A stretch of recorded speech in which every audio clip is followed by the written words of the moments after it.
تو عورت اور مرد کے قصے میں بھی، میاں بیوی کے باہمی تعلقات میں بھی اللہ اور اللہ کے رسول صلی اللہ علیہ وسلم نے یہی طریقہ اپنایا کہ دونوں کو ان کے فرائض بتائیں. تمہارے فرائض یہ ہیں، تمہارے فرائض یہ ہیں. ہر ایک اپنے فرائض کو ادا کرنے کی فکر کرے.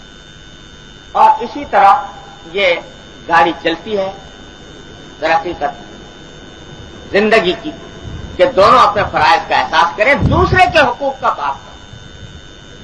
اپنے حقوق کی اتنی فکر نہ ہو جتنا دوسرے کے حقوق کی ادائیگی کی فکر ہو. یہ اگر جذبہ پیدا ہو جائے تو اسی سے زندگی استوار ہو جاتی ہے. اور اللہ اور اللہ کے رسول صلی اللہ علیہ وسلم کو ہماری اس زندگی کو استوار کرنے کی اتنی فکر ہے کہ قرآن و حدیث بھرے ہوئے ہیں ان ہدایات سے کہ بھئی تمہارے فرائض یہ ہیں، تمہارے فرائض یہ ہیں. اور اگر کہیں اس میں رکھنا پڑ جائے تو اللہ اور اللہ کے رسول صلی اللہ علیہ وسلم کو کوئی بات اس دنیا میں اتنی ناپسند نہیں ہے جتنا میاں بیوی کے باہمی جھگڑے ناپسند. ایک حدیث میں آتا ہے کہ نبی کریم سرور عالم صلی اللہ علیہ وسلم نے ارشاد فرمایا کہ یہ حضرت ابلیس صاحب جو ہیں، شیطان، یہ کبھی کبھی اپنا تخت بچھاتے ہیں، دربار منعقد کرتے ہیں. حدیث میں ہے کہ یہ دربار منعقد کرتا ہے سمندر کے کنارے یا سمندر کے اوپر. تو جانے کیسا دربار ہوتا ہو. تو اس میں جتنے اس کے چیلے چاہتے ہیں دنیا میں پھیلے ہوئے، جو اس کی اسکیموں پر عمل کر رہے ہیں، ان سب کا مشترک اجلاس ہوتا ہے اور ان سے ان کی کارکردگی کی رپورٹیں طلب کی جاتی ہیں کہ تم نے کیا کیا، تم نے کیا کیا.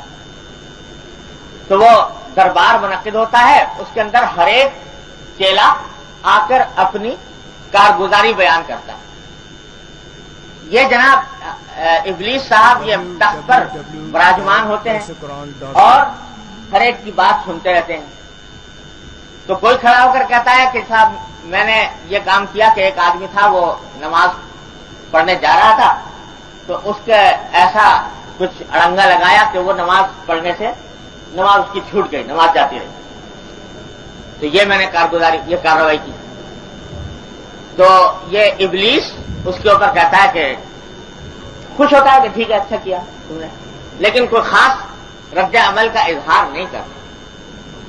دوسرا کہتا ہے کہ صاحب فلاں شخص جو ہے فلاں عبادت کرنے جا رہا تھا، میں نے اس عبادت سے اس کو روک دیا، اس کے روک دیا اور آپ کا مقصد میں نے حل کر دیا. تو وہ بھی سن لیتے ہیں کہ ٹھیک ہے، اچھا کیا. یہاں تک کہ ہر ایک اپنی اپنی کارگزاری بیان کرتا ہے، کوئی کیسی، یہاں تک کہ ایک شخص کھڑا ہوتا ہے اور کہتا ہے کہ جناب ایسا ہوا کہ دو میاں بیوی تھے، وہ آپس میں بڑے محبت کے ساتھ اور باہمی اتحاد اتفاق کے ساتھ رہ رہے تھے، بڑی اچھی زندگی گزر رہی تھی. میں نے جا کر ایک ایسا کام کیا کہ جس کے نتیجے میں دونوں میں لڑائی ہو گئی اور لڑائی کے نتیجے میں دونوں میں جدائی واقع ہو گئی. تو جب ابلیس یہ سنتا ہے کہ یہ کارنامہ انجام دیا کہ اچھے خاصے رہتے بستے میاں بیوی کو لڑا دیا آپس میں، تو وہ اپنے تخت سے کھڑا ہو جاتا اور کھڑا ہو کر اس کا معانقہ کرتا ہے اس کے ساتھ باقاعدہ. جہاں تو ہے صحیح معنی میں میرا نمائندہ، اور تو نے جو کارنامہ انجام دیا وہ اور کسی نے انجام نہیں دیا. یہ حدیث ہے نبی کریم صلی اللہ علیہ وسلم. اور اس سے آپ اندازہ لگا سکتے ہیں کہ شریعت کو اللہ اور اللہ کے رسول صلی اللہ علیہ وسلم کو میاں بیوی کے باہمی جھگڑے اور ایک دوسرے سے قطع تعلق یا ایک دوسرے سے نفرت یہ کتنی مبغوض ہے اور شیطان کو کتنی محبوب ہے. تو اس کی وجہ سے اللہ اور اللہ کے رسول صلی اللہ علیہ وسلم قرآن و حدیث میں دونوں جانب بڑے تفصیل کے ساتھ فرائض ایک دوسرے کے بیان فرمائے ہیں.